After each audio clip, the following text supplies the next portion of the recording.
It's my great pleasure to introduce a personal friend and a wonderful scientific colleague, Dr. Nouchine Hadjikhani.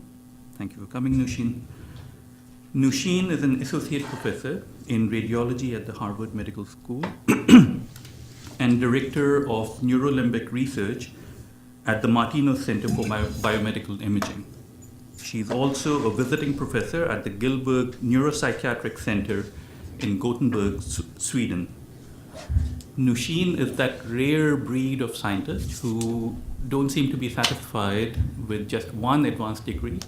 She has both an MD and a Ph.D. I've met very few of those kinds.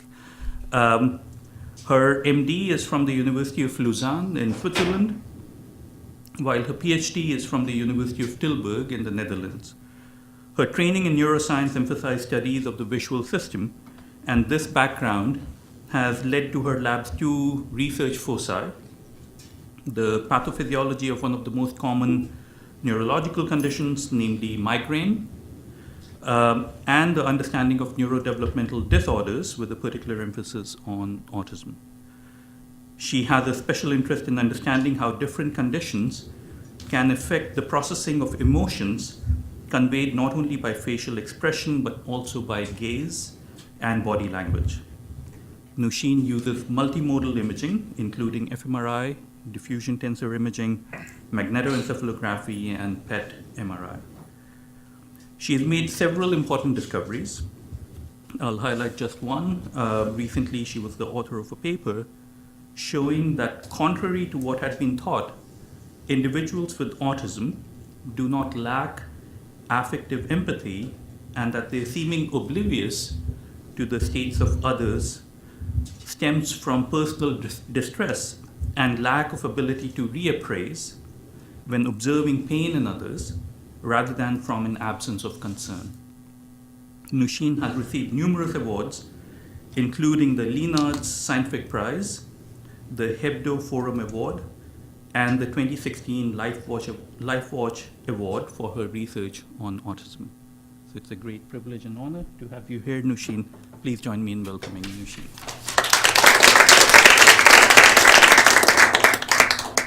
Thank you so much, Pavan. It's a great honor to be able to speak in and be invited for that series. And thank you very much for inviting me. And I hope you'll enjoy what I have to show you. Oh, I am trying to get a bigger image here. I can't, so I don't have my presentation slide. I'll speak from here. It will be easier. So the title of my talk is Look Me in the Eyes or Not, the Excitatory Inhibitory Imbalance Hypothesis in Autism, Evidence from Neuroimaging. Long title, and I'll take you through that.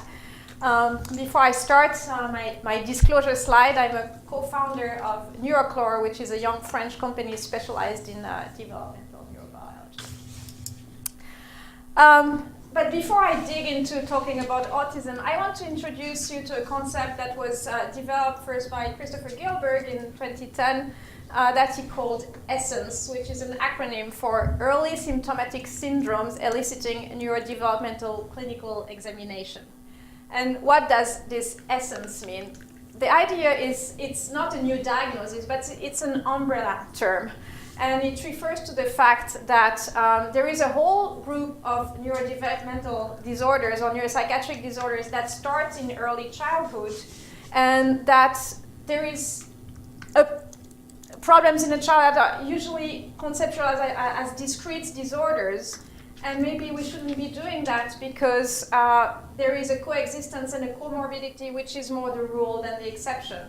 And as you know, until the last DSM, you could not have ADHD and autism, and which is nonsensical because in a quarter of people you have both. So it's really this idea that when you have a brain that develops abnormally, you may have one side that is more obvious, but there might be other disorders. And don't try to read like that, but that's basically the concept of ADHD, conduct disorders, ASD, etc. There is a huge overlap between all these different conditions. And the reason why this ESSENCE concept may be important is that it may help earlier detection and earlier tailored intervention. And the child does not get the diagnosis that the specialist he goes to see is specialized in, because a child that has a language delay, depending on who they are going to see first, they will be diagnosed with SLI or autism or something else. And maybe people will also miss that this child has motor problems that could be helped, and that if improved would help the child in general. So this idea of a more holistic approach and look at all the systems and not just one of the systems, and evaluate them all and try to see where we can help or not. And also remember that the dominating problem may change over time. A child may present first with just tics and then have more autistic behaviors later on. So I think it's a concept I like, because it kind of forces us to get a little beyond just one disease and disorder and think further.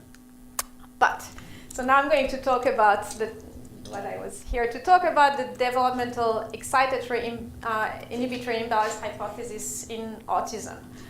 And this is something that's not new, and it's not from me. It was first put forward by Rubinstein and Mersnich in 2003. And the idea is that imbalance could origin from all kind of different genetic or perinatal conditions. So it's you could have, as you know, there are hundreds of different genes that have been associated with autism, but it could be that this could be a final common pathway of what these genes do to the brain. And it could be also linked to what happens around birth. This imbalance results in abnormal sensory processing, and it's evidenced by, for example, the high prevalence of abnormal EEG or even epilepsy in autism. So the hypothesis that I have is that maybe this imbalance could be at the origin of abnormalities in eye contact, and it could be due to the lack of proper inhibitory function of GABA. And I want to make that clear. It's not that it's not enough GABA. There is enough GABA, but GABA, it's not doing its job, which is to inhibit. GABA, as you know, is the main inhibitory neurotransmitter in the brain, but during development, it's actually excitatory, and that's what helps the brains to get wired during fetal development. It's excitatory as long as there is a lot of chloride inside the neurons. And when the chloride goes down because of the chloride exporter KCC2, then it becomes inhibitory. The switch from excitatory to inhibitory is also connected to oxytocin. And this KCC2 transporter is downregulated in many, many conditions, including epilepsy, neuropathic pain, and ischemic lesions. So the hypothesis that we have is that maybe in ASD you could have some neurons that are kind of frozen in an immature condition and have GABA still being excitatory. And I'll get back to that. But to say it short here, this idea came from the fact that sometimes when you give Valium, which is a GABA agonist, to autistic children because they need a dental extraction, for example, or something like that, instead of going down and calming down, they get extremely agitated and they have this paradoxical reaction. So GABA can be excitatory in these kids, and that's why we had this hypothesis that maybe there is a problem in the amount of chloride in the cells. So I'll take you through this hypothesis, first by saying that, as you know, looking in the eyes is not something that is easy for autistic people. And I don't know if you've read this excellent book, but it's a really nice story of growing up with autism without a diagnosis and everything that this guy had to hear repeatedly, look me in the eyes. Face perception, as you know, is a very complex phenomenon in the brain where you have a lot of areas that get involved. You have first a face detection system, which is sustained by the subcortical system, which includes the pulvinar, the superior colliculus, and the amygdala. You have the face identification system with the our famous FFA, here in the inferior occipital gyrus. You have areas that are important for emotional evaluation, such as the amygdala, the insula, and the whole limbic system. And you have areas that are involved in gaze and action representation with the superior temporal sulcus, the sensory motor cortex, and the inferior frontal gyrus. And of course, all these areas are connected and influence each other. And to show you how complex that is, I have a little video here, except now I can't stop it. So here you have an inflated brain, and this is a brain looking at a happy face. And you will see, here is the time here, and you will see what happens during the 400 milliseconds, first millisecond, so it's not even half a second. But you will see how complex the interaction between all these different areas is during that very short lapse of time.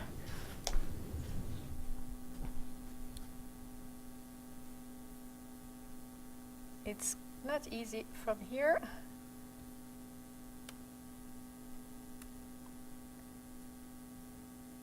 Is it working? Yeah, I don't. No. It was working when we did the test, but somehow this is.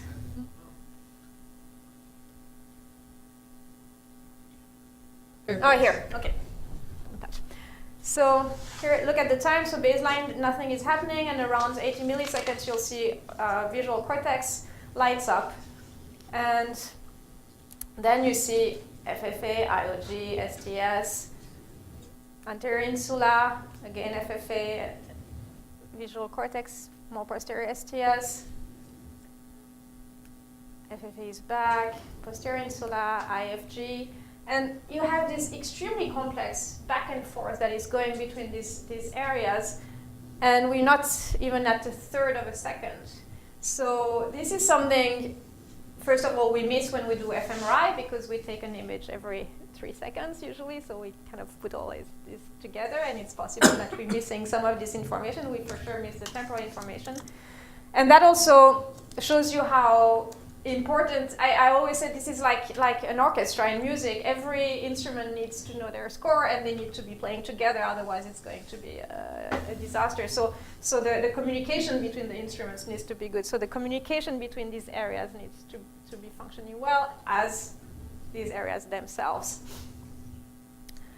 But now I'm going to concentrate on this phase detection system, the subcortical processing system. So newborns are naturally and instinctively attracted by faces, and this is work by Johnson et al., where they showed all these different kind of stimuli to newborns, and the one that got the most of the attention were these stimuli that look more like the configuration of a face. But what's interesting is it's not only newborns. This is an experiment where they showed laser light through the womb in the last trimester of pregnancy. So they knew by using ultrasound how the fetus was oriented, and they projected these lights that were either in a more face configuration with these 3 dots for the eyes and the bottom, or inverted. And what they showed was that when it was in this general face configuration, the baby, the fetus, was turning their head towards these lights. So they were more attracted by this configuration, which means that it's really pre-wired. So you don't need any exposure to start being interested by faces. We are born with that, and this is basically the type of stimulus that gets attention of newborns the best. So newborns, after a few minutes, already have a very complex face representation, and the cortex is not well connected enough to do that. It's actually the subcortical system that supports face perception at this time. It's a fast pathway that enables rapid face detection. And then over time, this face detection will activate other cortical regions that become important in the adult social brain. And it's the subcortical root is also engaged by eye contact over time, and both in infants and in adults. And it remains during adult life and is the basis of what is known as blind sight. You have people who, after having a lesion of their primary visual cortex, so they are blind, and yet when you show them stimuli in their blind field, in the periphery, emotional stimuli, they will see them, even if they tell you they don't see them. But if you ask them, is it a happy face or not, they will be much above chance. So there is still some remaining of vision that is there through that subcortical system. And this is taken from a Palermo and Rhodes article that shows where these cortical and subcortical roots are. When you see a face, the normal cortical root goes from the retina to the LGN to cortical visual areas, IOG, and then these other areas. But the subcortical root is this very fast root that goes directly from the retina to the supracolliculus, then to the thalamus pulvinar, and then to the amygdala, and then feeds back to the other regions of the brain. So here is the hypothesis. In the normal development, a newborn sees lots of faces after they're born, and the subcortical root gets activated by the general configuration of faces. And over time, this root, in particular the amygdala, becomes more sensitive to eyes, but not oversensitive, just normally sensitive to eyes. There is a normal eye contact, which leads to normal eye, gaze, and face experience, and normal social brain development. But in autism, an imbalance between excitation and inhibition with too much excitatory activity would, from the first hour onwards, when babies are seeing all these faces, overactivate the subcortical root, in particular the amygdala, by this general configuration of faces. And then, because of Hebbian rules, this subcortical root becomes overconnected, meaning that later the amygdala becomes oversensitive to eyes as opposed to normally sensitive to eyes, and therefore eye contact becomes aversive, is avoided, and it leads to reduced eyes and face experience, and ultimately to abnormal development of the social brain. So do we have any evidence that supports this hypothesis? So I'm going to show you a series of experiments that a lot of them were not meant to test that hypothesis, but suddenly what I found was always this subcortical root that was coming and altogether made me think that we have something going on here. So this is the first experiment that's entitled Pointing with the Eyes, Brain Imaging of Joint Attention Deficit in Autism, and that was first authored by my Ph.D. student at the time, Nicole Zürcher. And here is the stimulus. These two faces are exactly the same, except I took the iris and I moved it 5 pixels to the left and 2 down. But otherwise, it's very much the same, but it gives a very different impression. And as you know, in a fearful face, an averted gaze is a signal of the presence of a danger. So if you see a face like that, it means careful, because there might be something that's relevant for you. And the question was, do autistic participants understand this signal, actually? Because we know that they have difficulties with joint attention, and would they react to that differently? So we did this study. There were 22 typical controls and 22 autistic participants. And this is the study where I've seen the biggest difference of any study I've done comparing two groups. In yellow, you have what is more activated for averted gaze, and in blue, you have what's more activated for direct gaze.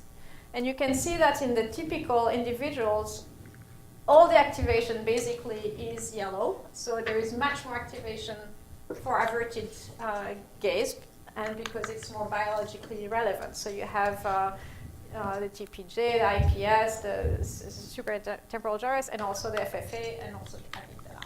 for averted gaze. In autism, basically no differences between these two conditions. They don't really make the differences between avert and direct. If anything, a little bit more of blue.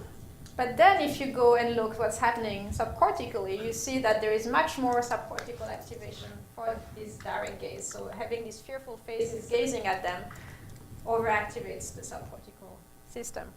And if you do region of interest analysis, you see that in typical, the amygdala, the thalamus, and the superior collicles are more activated for this biologically relevant averted gaze, whereas in autism, it all goes in this other direction, much more activation in these three areas for the direct gaze. So that, yes? I'm sorry, I can't help asking, were you monitoring eye fixation? I was not there, but then I did an eye tracking study, and they were actually looking in the eyes. Yes, yes. That was one of the reviewers' comments. Then Nicole did also this other study where we were interested in looking at grotesque face in autism. We used the Thatcher illusion, which is, the Thatcher illusion was first described in 1980 by Thompson and defined as a face in which the eyes and the mouth are inverted relative to the rest of the face, and which looks grotesque when shown upright but not shown inverted. So here you see this inverted face, and probably you don't see anything really shocking in that face, but as we turn it around, it really looks grotesque and ugly and almost scary. It shows, it is there because faces are processed holistically, and in typicals, it relies on a network of areas involved in social and emotional processing, such as the medial prefrontal cortex and the posterior cingulate. The eyes are very important to drive this Thatcher illusion. And so in that paper, we asked, is the individual sensitive to the Thatcher illusion? Because some people were saying that autistic people don't process face holistically, but piecemeal. But we saw that, yes, they were sensitive to the Thatcher illusion. And then the next question was, does cueing to the eyes change brain activation? So we had these conditions where either the eyes had been changed, or the mouth had been changed, or none. And they were cued before, look at the eyes or look at the mouth. And this is what we got. If, interestingly, very different activation when they are cued to look at the mouth or cued to look at the eyes. Not so much in typicals, and we were sort of bothered by that. We didn't understand. Almost the same activation cortically, but much more subcortically for looking in the eyes for the autistic group. This one was bothering us, and again we went to eye tracking, and we realized that when you ask typical people not to look at the eyes, it's impossible. I mean, you show a face, people go to the eyes first, and then they go away. But that shows that they follow the instruction much better than we do. And that's actually not looking at the eyes at all is not eliciting that effect. And here is the amount of activation we had in the amygdala for the eyes, but not for the mouth. So that's left and right amygdala, the pulvinar also, and only there for the eyes, but not for the mouth. The third study that I will present here shows that there is a hypersensitivity to low-intensity fearful faces in autism when you constrain them to look in the eyes.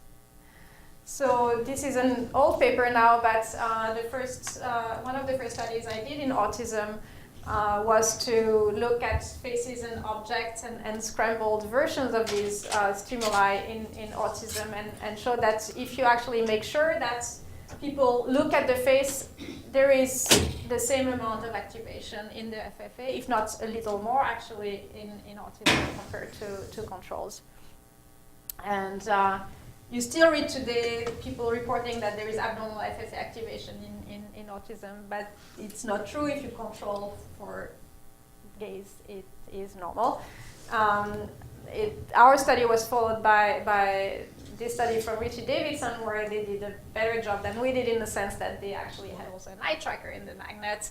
And what they showed was that the more there was, the people were looking in the eye, the more the fusiform gyrus was activated, but also the more the amygdala was activated in autism. So that was a nice confirmation of our results.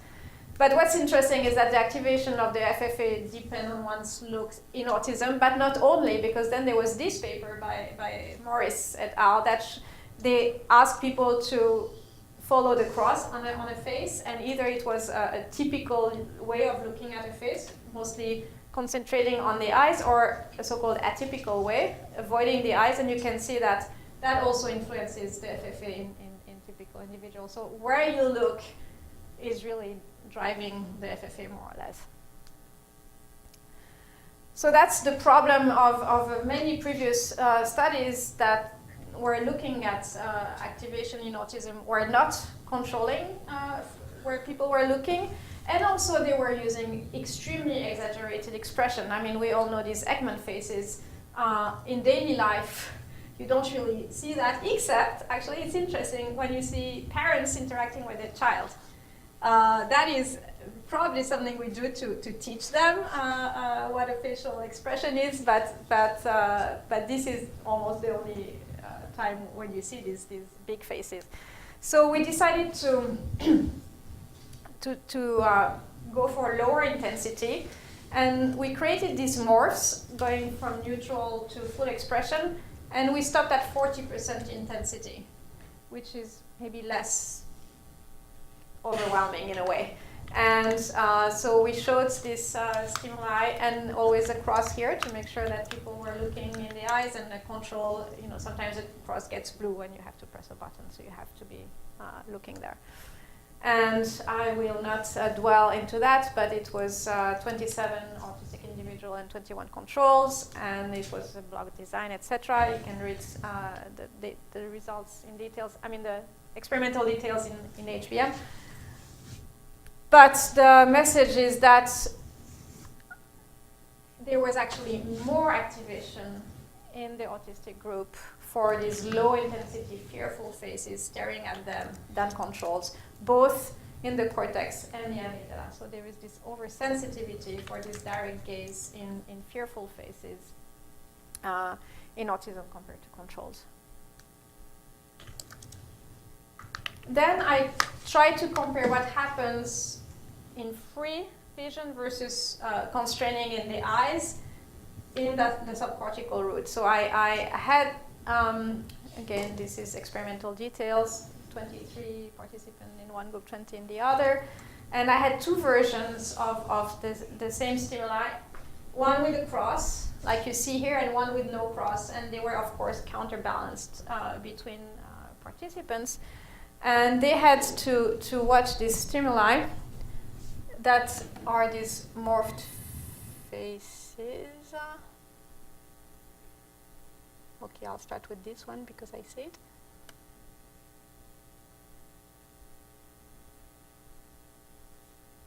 And so there you see I have the hangry one and the happy face.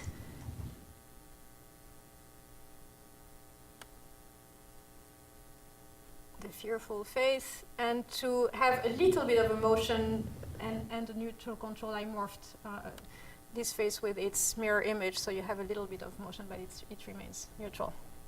And so in this experiment, one run with cross, another one without cross. Some people see one first, the other one first, and we looked at the subcortical system, so supracolliculus thalamus, and pulvinar and amygdala. And this is the full results for all these areas, but I will concentrate on the amygdala here. So you can see that in the no cross condition, in the free viewing condition where they can gaze wherever they want, there is no statistical difference actually between the groups. But as you put a cross and you constrain them to look in the eyes, you have, especially for the fearful faces, a big increase of activation in the amygdala that makes them very different. So much more activation for fearful faces in the amygdala in autism. But then I was very intrigued by this one. Why was the happy face the next one, if you want, that was showing so much more activation here? And I was scratching my head, and then I was talking to a woman with autism that I see every so often, and she told me, you have no idea. When I see somebody walking towards me with a big smile in their eyes and looking at me, I know they want to interact with me, and that scares me. So that was actually her experience, and that makes a lot of sense in a way. But you also have this effect for angry and neutral faces. So the presence of the cross and constraining to look in the eye is really driving the subcortical system activation. And we also looked at eye tracking there and measured the pupil size, and we saw much higher pupil sizes during constrained gaze, showing a greater arousal for that condition in autism. So, conclusion of this study so far is that there is an aberrant activation of the subcortical pathway in autism when they are constrained to look at faces. And eye contact is actually experienced as stressful, even for positive emotions. And so we can conclude from that autistic individuals are oversensitive to eye contact, and if they avoid it, is to reduce this over-arousal that they're experiencing. I want to talk a little bit about empathy. Pavan mentioned it in the beginning, but I think it's unfair that autism is often reported as a disorder of empathy. And this term is very confusing because it covers two very different concepts, cognitive empathy and affective empathy. And cognitive empathy is the capacity of putting yourself in somebody else's shoes, or what people also call theory of mind. And the areas that are most involved in that are the medial prefrontal cortex, the right KPJ, and the STS. Affective empathy is sharing the feelings of another, and it is, for example, the pain matrix when you see pain. And it seems like cognitive empathy is affected in autism, but affective empathy is not. And why do I say that? We did this study where we asked people to fill up these empathy quotients, and then we divided it into its different components, the cognitive EQ and the emotional EQ. So questions in the cognitive EQ points are about perspective taking or theory of mind. For example, I can tell if someone is masking their true emotion. Whereas an emotional EQ question would be, I get upset if I see people suffering on a news program. And you can see that there is a big difference between ASD and controls here, but much less for the affective, emotional EQ. And actually, there are other studies that show no differences between groups for this type of questions. So when you look at empathy for pain, when you're showing painful images to somebody suffering, perceiving the pain in somebody, first creates an emotional arousal, and that involves the hypothalamus, the amygdala, the hippocampus, and the OFC. And then you have two things. You have the sharing, the affective empathy, and that's the emotional contagion, the pain matrix, is what if somebody explains to you how they cut their finger in the door, you will wince with pain just thinking about it. But then you also have the cognitive empathy, mental state attribution, perspective taking, and then you can, once you have done that, you can have a empathic behavior and prosocial concern. So again, people have been testing empathy with this exaggerated social expression, but the social expression is different from a pain expression. And it was very difficult to find stimuli of pain. Asking actors to fake pain or have pictures of that is never really convincing. But fortunately, we got to collaborate with a group that collected these little movies from patients from a shoulder clinic. And the patients had one bad shoulder and one good shoulder, and they had to move it. And So this is the type of movies you'd see. So here is the good shoulder, not much happening. And here is the bad shoulder, and you see that the person is really in pain. And so we were showing this stimuli with no other thing to do than just look at them carefully. And this is what we got. Basically, almost the same activation for when they are looking at these people in pain. You can see these are 36 adolescents and adults with autism and 31 controls. And the whole pain matrix is exactly the same in both groups. One big difference that you see when you look at groups separately is the MPFC is there very strongly in the control group, the medial prefrontal cortex, but is absent in the autism group. But actually, when you do the statistical difference between groups, it doesn't show up. The only thing that shows up is more activation in the autism group in the lateral prefrontal cortex, which is an area that's important for reappraisal. And interestingly, is an area that has been shown to be more activated when you show images of patients' sufferings to doctors. It's the kind of thing that helps you take the distance so you don't panic when you see somebody coming all bloody, and you can actually distance yourself. So what we can conclude from that is that pain perception, emotional arousal, and emotion contagion is intact in autism. And whilst in the neurotypical this line goes well, what happened in ASD is because they have problems with mental state attribution, and there is the medial prefrontal cortex is not being activated as it should, they experience this personal distress. They try to take perspective with this activation of the dorsolateral prefrontal cortex, but probably it's not enough, and that's why there is this lack of empathic behavior. It's not because they don't care, it's because it's too much going on and they just need to go against this over-arousal and this personal distress. I also looked at another thing to look at empathy in a more subconscious way, if you want. And that's through pupillary contagion. Pupillary contagion is an involuntary change of your pupil size in response to the pupil size of another person. It was known, in the Middle Age, women would put this belladonna, which means beautiful woman, drops in their eyes so they would look more aroused and hopefully had this response in men. It's a very important mechanism for transfer of arousal, and interestingly, it's present in adults, in infants, and even in chimps. There is some nice studies done in the primates. And it represents affective empathy contagion. And it depends on brainstem.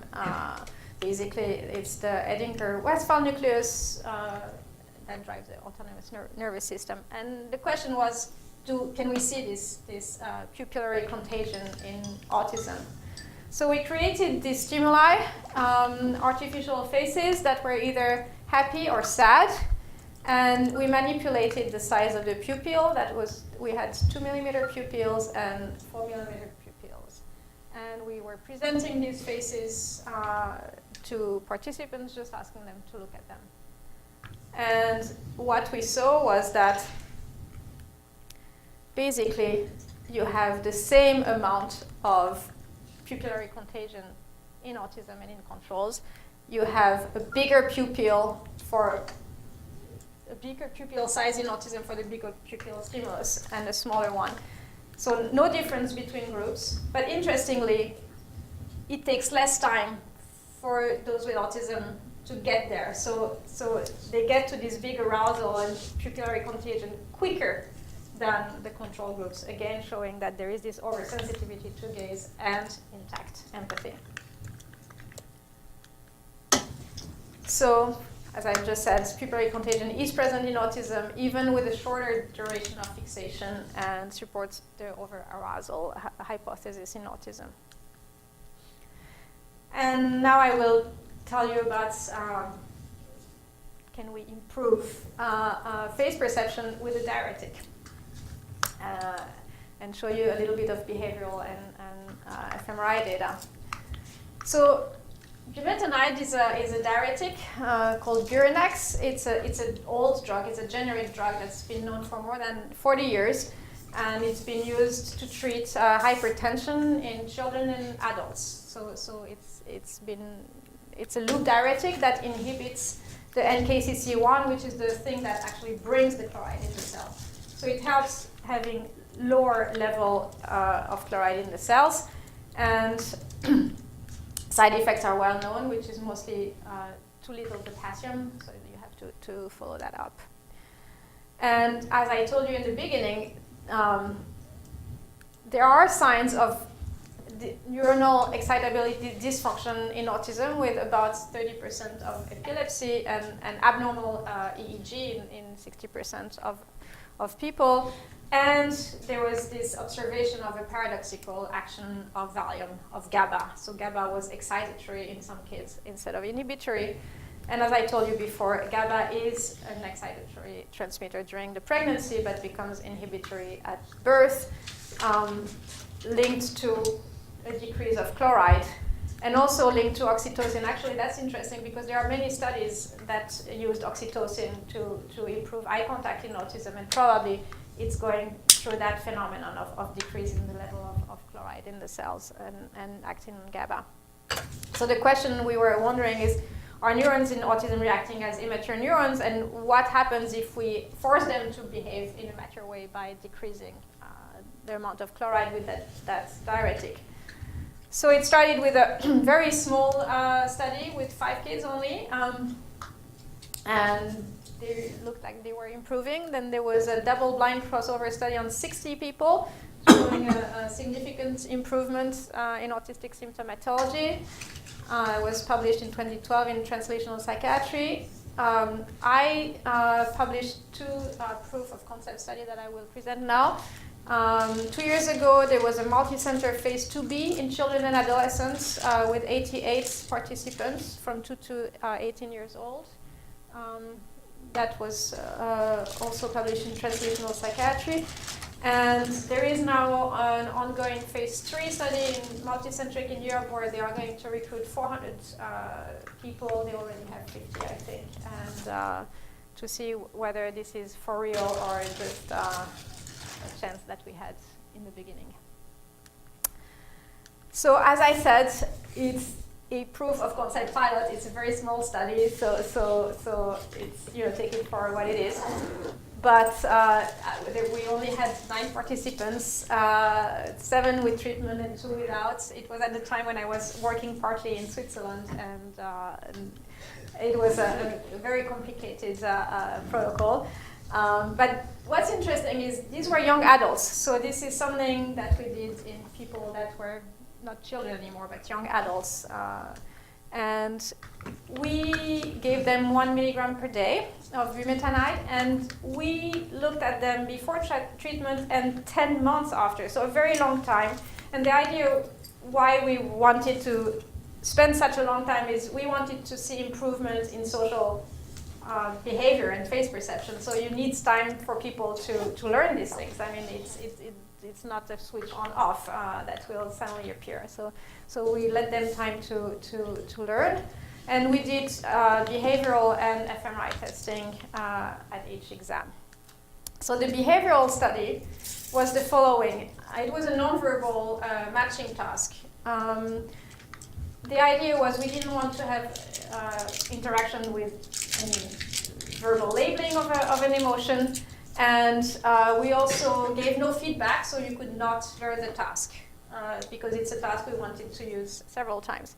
And the task was the following. Here you have a face with a 40% intensity of emotional expression, and you have these 4 Ekman faces, and people had to press as quickly and as accurately as possible on a button pad that they had, matching this low-level intensity expression with the Ekman face expression. And we of course moved the location of the targets, and we had 2, a male and a female Ekman face, and a lot of these ones. And sometimes you had to match with a male or a female, etc. And what we saw was that before treatment,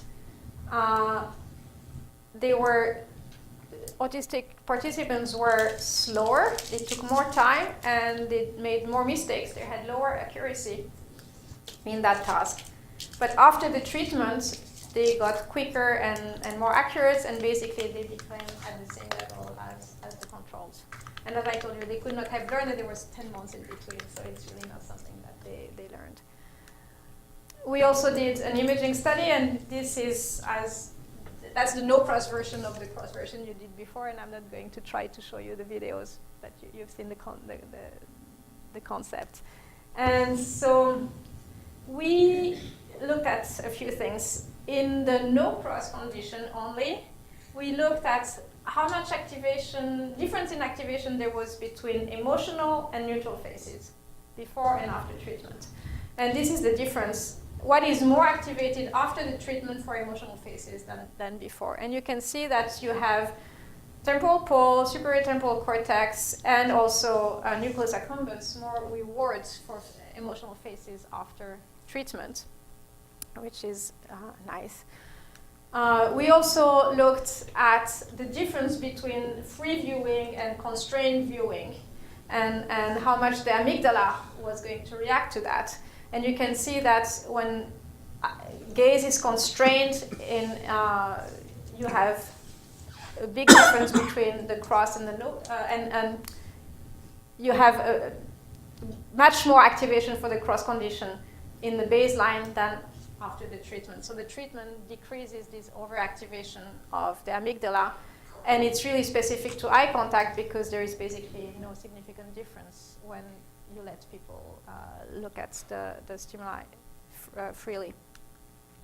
We also did eye tracking, and what we saw was that after the treatment, there was, in the no-cross condition, there was more time spontaneously spent looking at the eyes. So it was less arousing probably because they would spontaneously look at the eyes more. So it's an interesting treatment because it's etiology driven, and the idea is that by acting on the chloride homeostasis, we could maybe restore this imbalance between excitation and inhibition. It is quite safe because it's been known forever. The side effects are known, and it's basically you have to follow the potassium. And in children, you have also one of the problems is enuresis because you give a diuretic before they go to bed, so that can be a problem. But what is also interesting is that because it will only act on cells that have too much chloride, it's not a treatment that will be like a neuroleptic that brings the whole system down. It will only act on cells that do have too much chloride and by bringing it down, and if you don't have that, it's not going to do anything to you. So conclusion is that there is evidence of abnormalities in the subcortical pathway in autism. As you saw, there is abnormal activation in response to gaze cues of danger with an increased activation in direct fearful gaze. There is an increased activation in the subcortical pathway when cued to the eyes in grotesque faces, a hypersensitivity to low-intensity fearful faces, and a hyperactivation of the subcortical pathway when constrained to look at the eyes. Then there is evidence of intact affective empathy and normal activation in response to brain. There is evidence of oversensitivity to eye contact with greater arousal when looking in the eyes and normal involuntary pupillary contagion. So the forcing ASD individuals to look in the eyes may not be such a great idea, actually, and we need to rethink some of that, I think. I mean, it's important that they learn that, but maybe we need to be a little more gentle in the way instead of insisting, like, you know, in some intervention, it's almost torture, I think, for them. And then treatment with diuretic that restores GABA function seems to significantly improve behavior and function. So this and other data seems to support the excitatory inhibitory imbalance hypothesis in autism, but these are, as I said, proof of concept pilots, and we need to really go further. And I didn't do that alone, and these are the different groups that I need to thank, and the funders, and you for your attention. And since I still have your attention, I'm trying to recruit people for a really interesting study that we are doing now at MGH at ultra high field. There was a paper that was published a few years ago in the New England Journal of Medicine where they took autopsy brains and they found these small differences in density of the gray matter in the prefrontal cortex.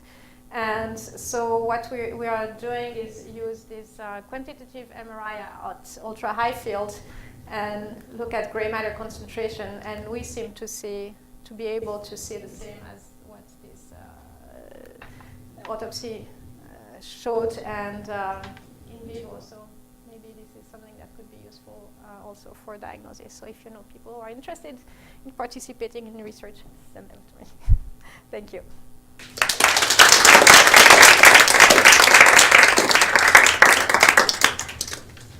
And if you have questions, I'm happy to answer. Yes? Nouchine, did any of your subjects or their family members report noticing anything from the treatment?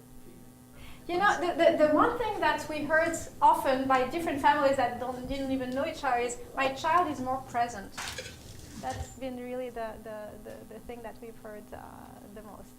And the other thing I was saying before, so these people were treated in France. And they were coming from France to Lausanne. And that's a very complicated trip because you have to change railway station in Paris. And 2 of the subjects were actually able to come alone the second time, which shows how much better they were actually to be able to travel alone between those 2 places. So. Yes? How well were you able to control for other developmental disorders so you could exclude them, like attention deficit, et cetera, et cetera, et cetera? We did not exclude that because I think it's part of the problem.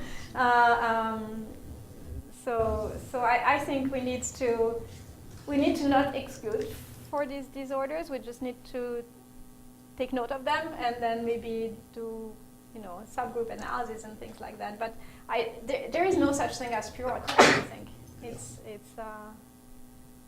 It doesn't exist, I think. Yes? I guess I have 2 questions piggybacking on that one. Do you know if there's, so if you have an individual that have only been diagnosed with ADHD, with autism, would you be aware of whether there's actually significant activations or behaviors in the brain when you scan one individual as compared to the other one? I haven't done ADHD. People coming with that as a first diagnosis, so I cannot answer that question, unfortunately, but it would be definitely something interesting to look at. Yeah. I have my second question. Yeah. So I guess a lot of times individuals with ASD are linked to higher performance in certain fields. Yes. So I was wondering, when they're exposed to the diuretic, Yeah. do they actually Lose that? Yeah, was that actually effective? That's actually, we didn't test that, but we're trying to do a new study, and we are going to test for that because we want to see if they get worse at visual search, for example. And we want to, because that's also always a danger when you treat somebody, you may help in one domain, but make them worse in the other. So we want to track that and make sure that we're not making them worse, or if they are getting worse in that, know about it, and also people can decide, what's more important for them. Yeah. Yes, Dara? Do you think there's some locality to the abnormal GABAergic neurons? I don't know. It's possible. I don't know. It would be interesting, and I wouldn't know how to test that. And yes, that was my second question. Is there some Because it's not the amount of It's GABA. not the amount. It's not the amount. So you can measure. You can measure GABA as long as you want. It's not going to give you the answer. It's really what would give you the answer is go and measure intracellular chlorides, which you obviously can't. So there was yes. Like clinically, when used for diuresis, there's tolerance that develops to Bumex like over a short period of time. Do you feel like that could be potentially a mechanism that limits the effect? I don't know. As I said, these were people treated for 10 months, and they seem to improve. But it's an interesting point. That should be. It would be interesting to have also, more points in the follow-up, and see if you have a plateau or if you even have. Or even mixing it with CBT or cognitive behavioral therapy. Yes. So there was actually a study that showed that CBT plus this treatment, I think it was a Chinese group that did that, and they were getting much more improvement than just CBT alone. But, yeah. Yes. Nouchine, the EI imbalance idea certainly seems to provide a consistent way of thinking about all of your results.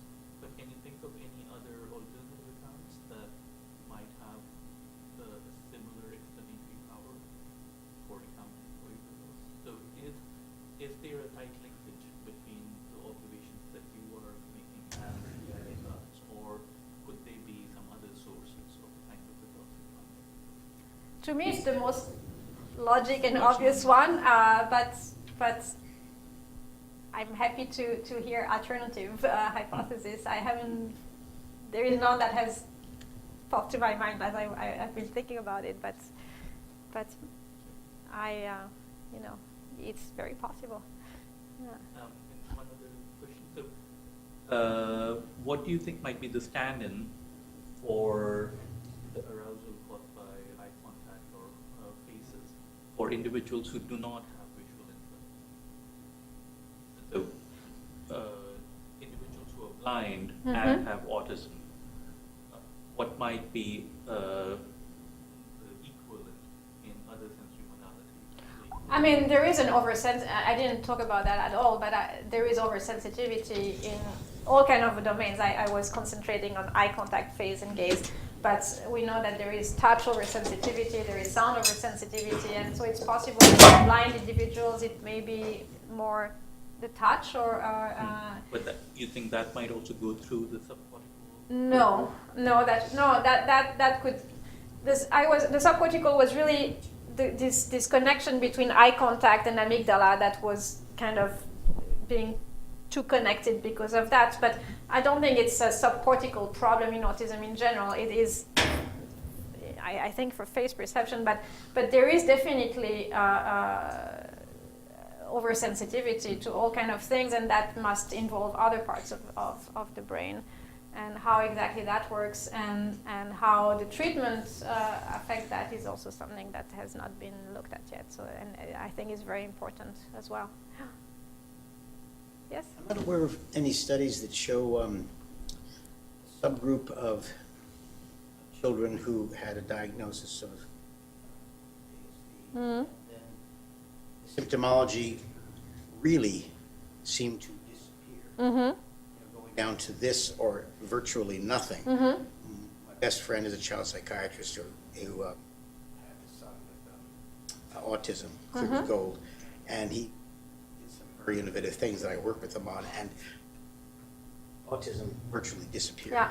It just is amazing. And he said that he's not aware of any studies, but that they're he's a analyst at a psychiatric hospital. He said that he suspects that there probably are 5 to 7% who really are quote unquote cured based upon behavioral symptomology. Yeah. Do you have any thoughts on that? That'd be fun to do some fMRIs and PET scans of children like that. So the question is really, have they learned to compensate, or are they really not having any problems anymore? And that would be interesting.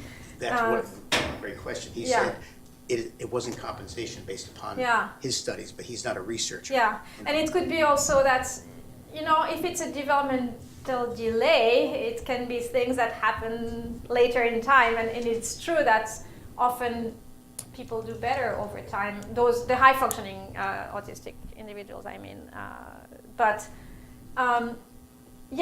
who grows out of it and why and how is definitely something that would be very interesting. But how do you know how to do that kind of study? Because I mean that would be huge prospective studies with a very long time. That's why it's fun. So yeah. Any other question? Thank you again. Thank you.